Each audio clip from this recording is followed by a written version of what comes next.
Welcome to Man Does Tech, where I solve the problems you didn't even know you had. You begin by confirming the numbers are in separate cells, here A2 and B2. Click C2 as the output cell so you don't overwrite data. Now type an equals sign to start a formula and choose the multiplication method.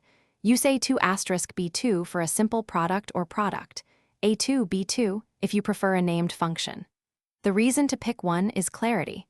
Asterisk is fastest. Product reads cleanly when combining many cells. Press Enter to apply.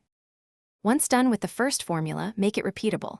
Drag the fill handle from C2 down to copy the formula for other rows, and Excel will adjust references automatically. If you need to multiply a whole range, use product A2, A10, which returns the combined product of all cells.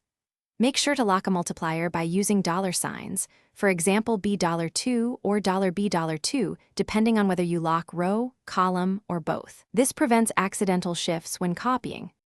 To finish, scan results for unexpected zeros or errors. Zeros often mean a blank or zero cell in the range, so correct inputs first. If Excel shows hash value, it usually indicates text in a numeric cell, convert with value, or reformat cells to number. When formulas get complex, use formulas evaluate formula to step through each operation and find where a mistake occurs. Make sure to recalculate, F9, if automatic calculation.